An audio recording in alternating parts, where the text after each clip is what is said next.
Thank you very much, Gary.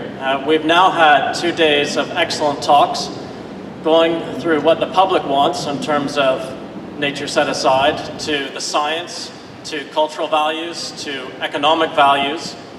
And we wanted this to be an open dialogue and for you to have an opportunity to express your opinions and how we should move forward in terms of moving beyond Aceh.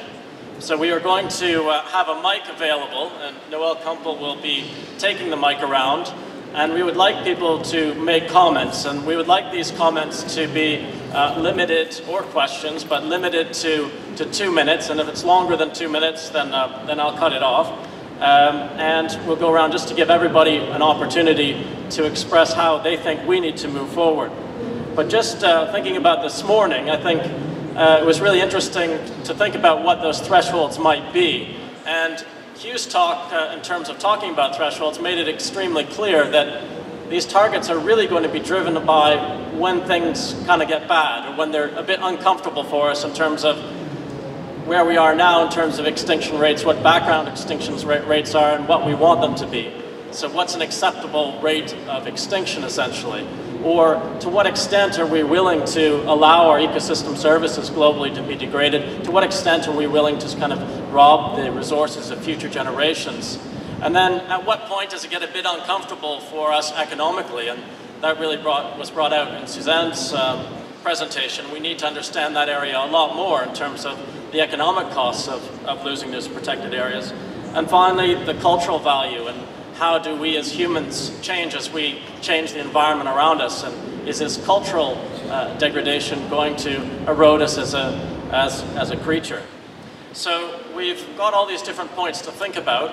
We have to come out of this thinking about a future and come out with some solid recommendations.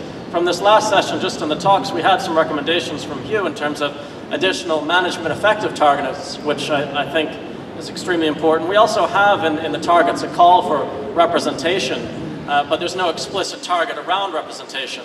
So I think, again, that's a really important thing. But then that leaves us to think about where do we want to go with the public opinion survey and understand what the public wants and how to match that better up with what the politicians are saying. And where do we want to go with the research agenda? We've seen that there has been a long history, but we're still very young in understanding what different scenarios might look like, especially under the different values that society cares about. So with that, I'd just like to open the floor and to take any comments or questions. But remember, please try and keep it to 2 minutes. You may want to cut me off before 2 minutes. Please say your name and Jorge Georgiades from Instituto Araguaia in Brazil.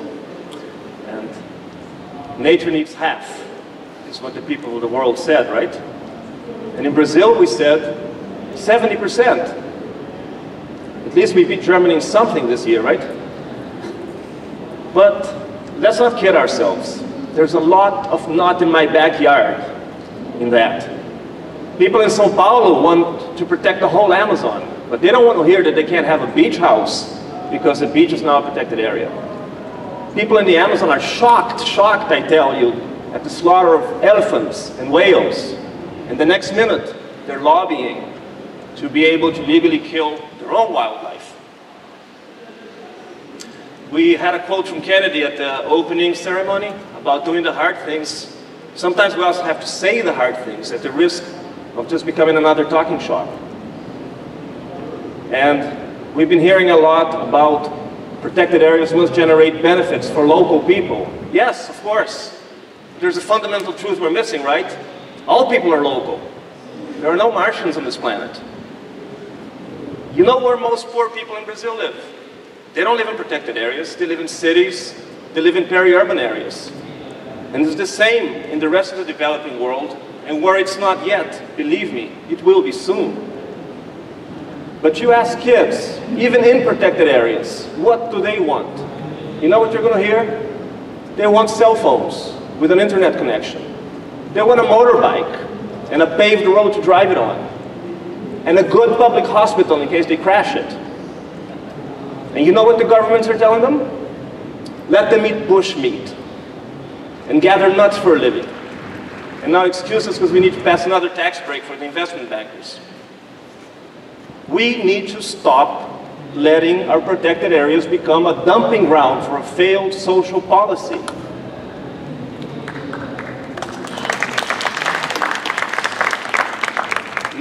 half, you want to know what I think?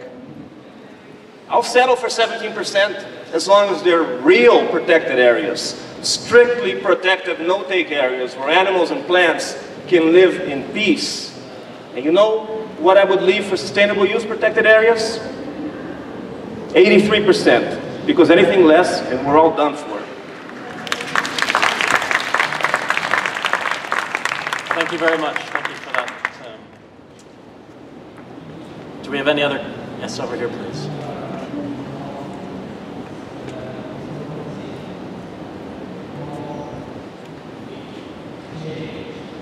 Sorry, I missed the first part of this morning, so maybe this has already been covered, but yeah, I'm getting worried about the ecosystems of mountaintops, the species we're going to lose, because you can't get connectivity between the mountaintops, and with global warming, you know, other animals can move up from the valleys up to the mountains, but the mountaintop plants, animals, soil bacteria, fungi, etc. have nowhere to go. And I've been to a couple of conferences where I've asked, you know, what are we actually doing about this? And generally the reply has always been, well, nothing we can do. But can't we at least preserve some of the genetic material for some time in the future? Maybe a couple of 100 years we'll have solved the global warming problems. Are there other countries that are actually doing something about trying to at least preserve the species whose habitats that we can't save for some time in the future when we may have the habitats to release them back into? Okay, thank you. And please, if anyone feels that they want to respond to any of the comments, please feel welcome to do so. Oh, just over here.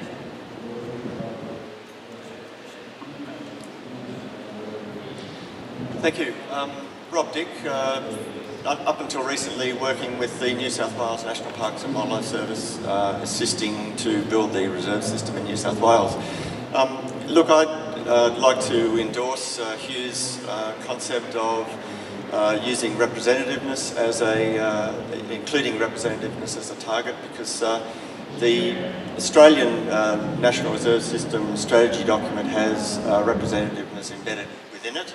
And even though our Federal Minister for the Environment proudly announced that we'd reached 17% in Australia the other day, if you actually look at the targets that are embedded in that document, there is a representativeness target for every sub-bioregion in New South Wales. And so if you look at that document, we are nowhere near picking up the representation that that document says that we need to try to achieve, and I think something globally needs to be repeated. My second point, just very quickly, because I've probably already spoken for a minute and a half, is that I think we're blurring the distinction between protected areas and the broader landscape that we want to, or that we feel needs to be protected. People have talked here about, you know, we need 80%, we need 70% to be retained in the landscape before you begin to lose, or after which you begin to lose species. And so I think in terms of setting a broader target, rather than just nature needs 50, we need something like protected areas need maybe 30, but we also need another 40 on top of that to ensure that we retain at least 70% of the landscape to enable us to, well, nature to survive in the future, and also for us to survive as well. Thank you. Great, thank you very much. So we've had there both a support for Hugh's concept of ensuring out of this session that we recommend that there's representation included in future targets and moving especially beyond ACHE and even up to ACHE. And also a call for some sort of framework by which we look at this concept of how much, and saying that 30% for strong protected areas and looking at 40% for broader protection, and of course zoning globally for nature where appropriate. Okay.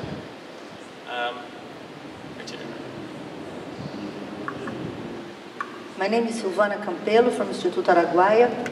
I think these meetings that we saw, these presentations we saw today, and the presentations we saw in this same session yesterday were excellent.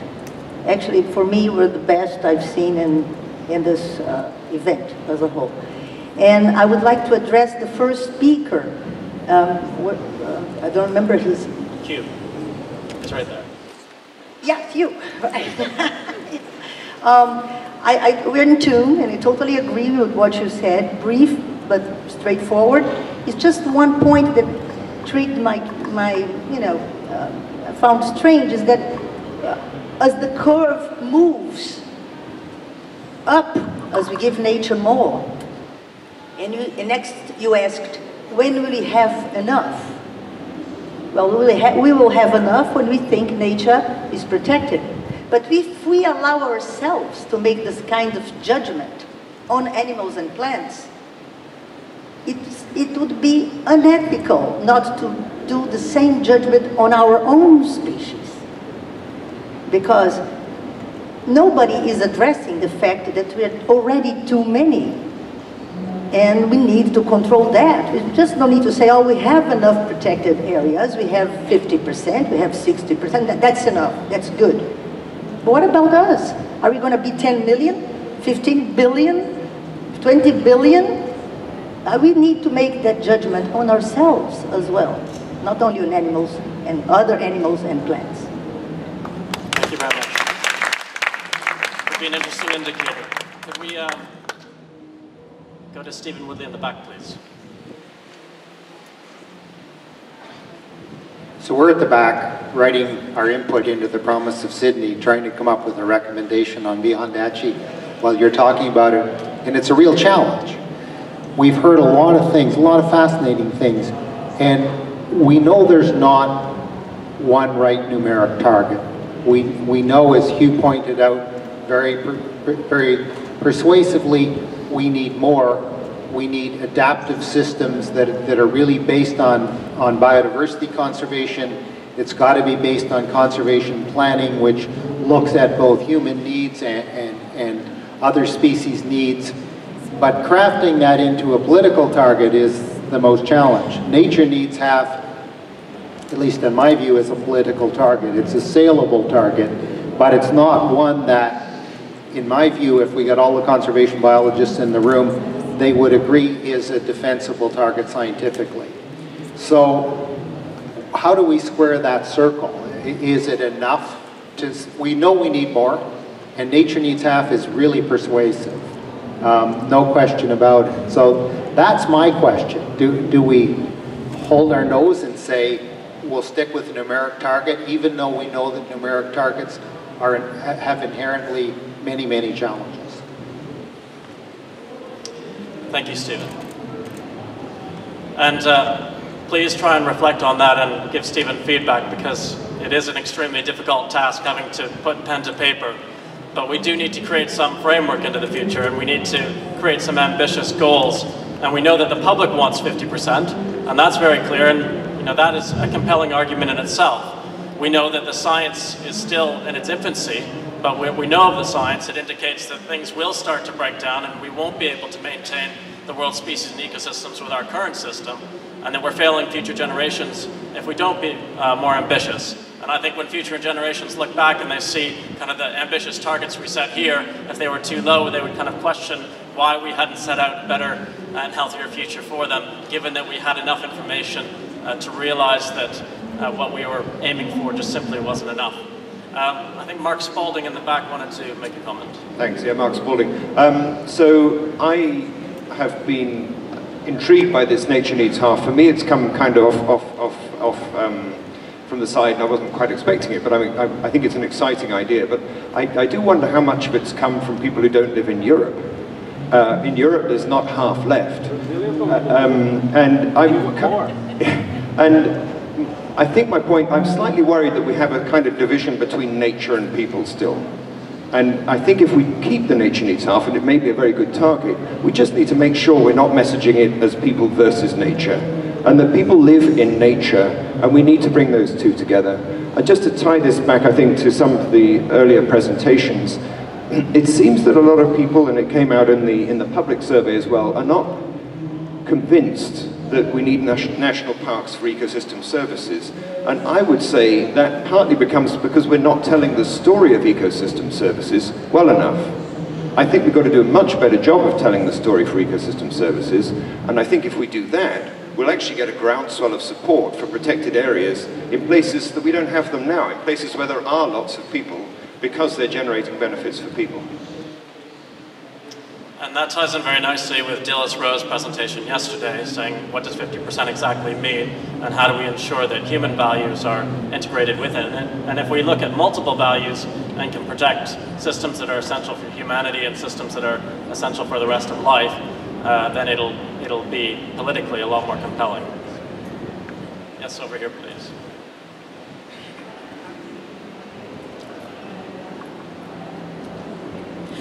Kate Wilson, I'm Head of Science for the New South Wales Office of Environment and Heritage. I was really encouraged by Diego's presentation, showing that the powerful databases we have so far are really very affordable compared to other international initiatives. I'm reflecting on the session yesterday that you spoke in, Jonathan, on monitoring conservation outcomes, where a succession of speakers, I think, spoke up and talked about different initiatives and how we need to actually bring it together. And I think that's something that we could really achieve, is think how do we actually integrate and tell the story better, including, as the last speaker said, the story of the ecosystem services, get a more coherent picture that makes the argument persuasively. I thought Donald Halpin, the head of GBIF, put it very well, that we don't have anything as powerful as the IPCC.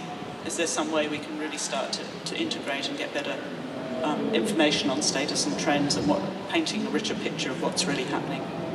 Yes, I think the most important question is, are protected areas working to conserve biodiversity? The fact that we can't answer that's a little pathetic. And I think there's no reason why we can't do that over the next 5 to 8 years. The technology is there and the systems are in place for us to be able to say whether our systems are doing what they're supposed to do. And once we understand that information, we can plan much better in terms of their role in avoiding extinction and their role in ecosystem services and so on. Carlo. Yeah, Carlo Rondinini, Sapienza, University of Rome. So I'll speak against the percentage target. And I'll do this because percentage targets are not what we're actually going to go for, because the real competition is between production and protection. And production is not in square kilometers. We don't need square kilometers of cropland. We need kilograms of wheat. So there is an efficiency component in these, and there is a surface component. And for protected areas, it's exactly the same. We don't protect square kilometers of elephants. We protect numbers of elephants. So there is an efficiency component as well in these, and it's about effectiveness of protected areas.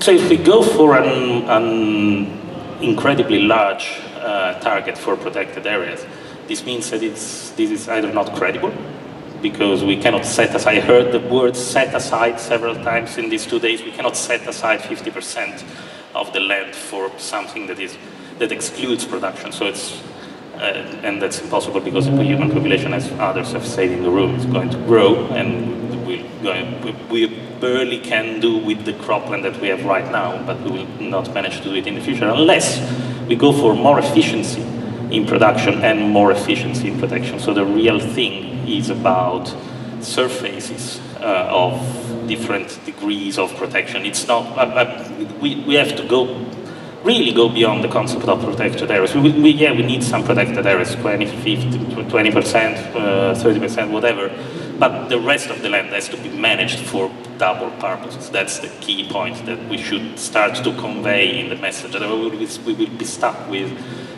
that type of target that we know doesn't work, never will work. So I think Carlos basically saying that the target in itself, he's not so concerned about. It's the broader land use planning that we have in the zoning. And of course, globally, we have to have effective zoning in place, and protected areas, in terms of the most strict form of a protected area, and say a no-go zone, for example, is the highest rating of the zoning, and then you decrease through the landscape. And we just need to get better at land use planning in general. But I would argue that we also need to be very clear on how much of that zoning is going to be in the high category. Hello, Lucy Bland, the University of Melbourne.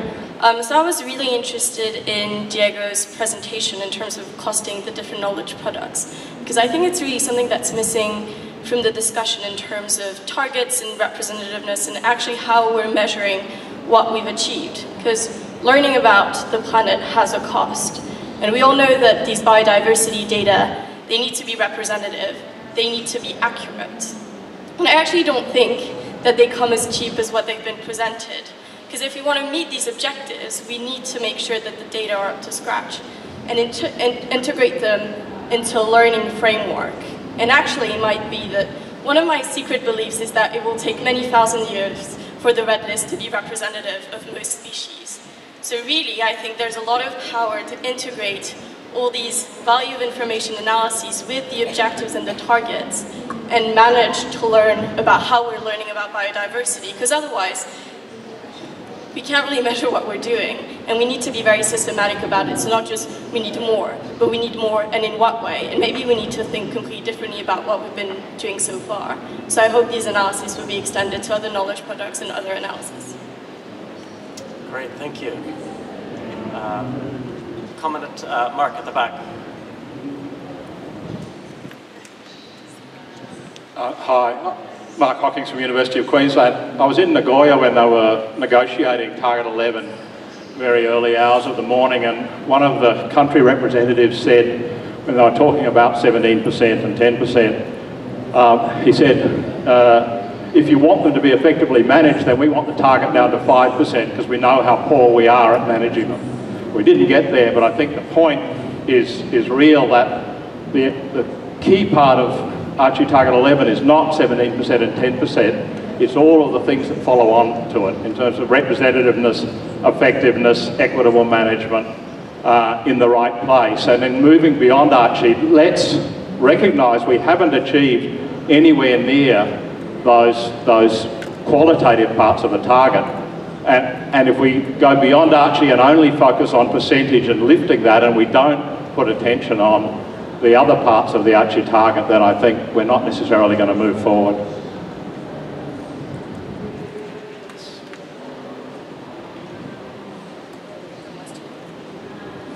Hi, I'm Michelle Grady from Pew. I was in Durban 11 years ago when we set the marine no-take target of 20 to 30% no-take. That was based on a significant meta-analysis. It had firm scientific standing. That 11 years later, that work has continued. There is a lot more sound science behind knowing where we need to head. Of course, science is never absolute. We can debate the detail. That's one of the reasons we're here as scientists and experts. But as a campaigner, my job is to take the work that you do as scientists and make it real on the water. I can tell you, having done this for 20 years, that these targets at a very coarse level, coming out of a once-in-a-decade Congress, the World Parks Congress, which is here to further protected areas, is critical. The coarse level targets give me and the other army of campaigners around the world the tools that we need to go to governments and say, this is the long-term aspirational target that the experts of the world say that you should aspire to achieve. The finer detail is irrelevant to governments in that. It's important to us. It provides the substance that will deliver the next target and refine it further. So I urge you to listen to those here, such as Hugh Possingham, who are saying, we need big targets that lead to more, that help drive more. And we will know when we get there, when those indicators on extinction and ecosystem decline have stopped and have been restored. It's very important that this Congress renews the Durban target, which for marine no-take was 20 to 30% no-take of marine habitats, and that we update it. Anything less would have the promise of Sydney promising to reduce protection, and that would be completely unconscionable and unjustifiable to the world. Is that what we're proposing to say? But my plea to you as a campaigner, I need you to send a very clear and simple message to the world that protected areas are critical to the future of the planet, that we will provide advice on long-term aspirational targets. They are science-based, we can debate the detail, but we are putting the mark in the sand now for the next 10 years as to where we need to head. That's my plea to you, because we will make it real if you give us that tool.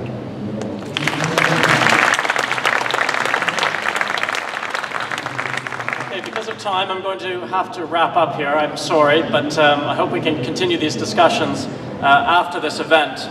But we know basically that the 17, 10, and the 10% don't cut it from the talks we've heard during this session. We know that they're not going to do it in terms of averting the extinction crisis. We know they're not going to do it in terms of preserving the ecosystem services we want. We know they're not going to do it in terms of preserving the economic values we want. And we know they're not going to do it in terms of the cultural values we want. So what should this number be? Well, we know that the public is asking for much more. We know the public, when asked, said they wanted 50%. And we've heard a bit about the science, and we know that that science is quite young.